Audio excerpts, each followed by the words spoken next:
Hey, what is up, guys? My name's Adam. Welcome back to the channel. Today we're going to be doing another episode of Tech News where I go over the latest and greatest in tech. You'll probably notice a different angle this time. I just decided to do it a little bit more candidly because last time I sounded like a robot.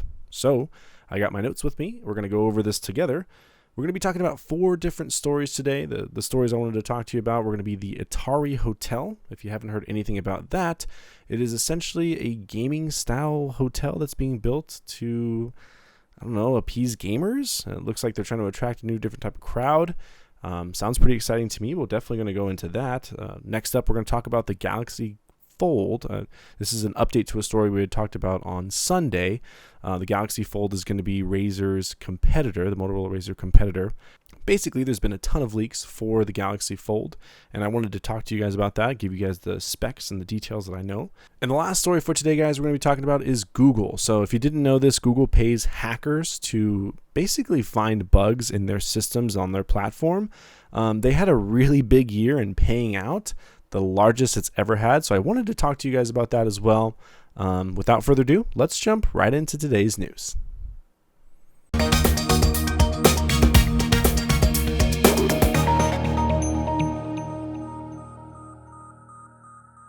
Okay, guys, our first story, we got to talk about these Atari hotels that are being built. It sounds like a pretty darn good idea.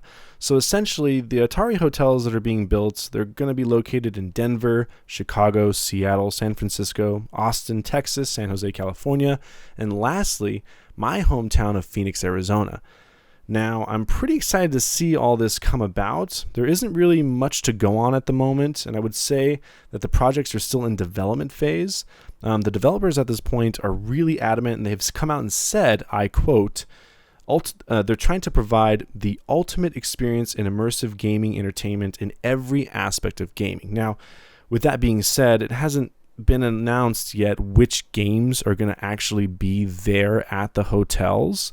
But seemingly the developers are trying to make it so it's appeasing for everyone of all age ranges rather. So essentially, people that are young, they're going to have some retro games. That there's been reports of esports games being there as well. So definitely going to check that out if you're an esports fan. It looks like they went on to explain again that the rooms are going to be themed. So we got a little bit of an idea about what the rooms are going to look like. The rooms are going to be themed out with different themes in each room. There's going to be tons of different dining options there apparently. I don't know. What do you guys think? I think this is a pretty good idea.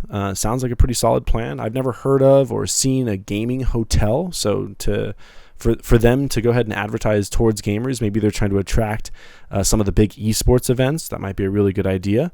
But yeah, I mean, what do you guys think? Let me know in the comments below what you guys think about the gaming hotel. Next up, we got a leak of the Galaxy Fold specs. Now, this is an update to the story we had talked about on Sunday. The Galaxy Fold is going to be launched on February 11th at the Galaxy Unpacked event. And from what we're seeing, the specs have been completely leaked. So I thought the specs of the phone didn't look that bad, especially given the price point. And I'm going to tell you about that in a second. So it has a 6.7-inch screen, a 10-megapixel selfie camera, 2 rear cameras, an ultra-wide and a main camera, 256 gigabytes of storage, 8 gigabytes of RAM, a side-mounted fingerprint sensor, and a 3,300 milliamp hour battery. From what I saw, the specs didn't look that bad. Again, I will warn you that these are just leaks, so this hasn't been officially announced by Samsung just yet. Stay tuned for that announcement on the 11th. I will be covering that as well. Let me know what you guys think about this. For me, it sounds a little bit like the Razr in terms of the specs. They don't have the newest processor, and they're rocking a little bit older technology in terms of the cameras from what it seems like. But what I would say is that if the price point is accurate, and there are rumors that the price point is down to $1,000. Now, at that price point, it makes a little bit more sense to me, and I'd like to give it a try. What do you guys think about that? I think at the price point, again, of $1,000, it does provide a little bit better value than the Motorola Razr. Let me know what you guys think in the comments below. Speaking of the Motorola Razr, we talked about how it was launching on Sunday, and I did produce a video on that. If you want to check that out, I'll link it in the description below. But essentially, I just wanted to touch on their launch. So it looks like Motorola had a pretty darn good day. Price point didn't look to be a problem because apparently it's already sold out of pre-orders. If you were looking to order it now, they've been backed up and they are delaying deliveries on orders until February 18th, 2020, according to a new notice on their website. So yeah, Razr didn't really have a problem. They're selling out like hotcakes, and I just wanted to update you guys on that, and now I want one even more.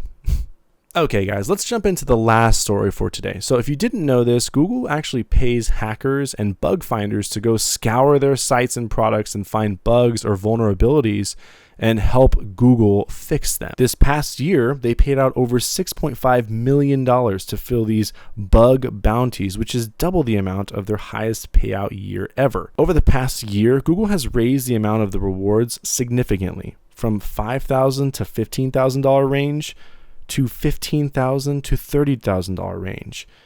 And I have to admit, this is a really cool way of getting people that are outside of an organization that may possess the skills needed to exploit your vulnerability in an effort for improvement.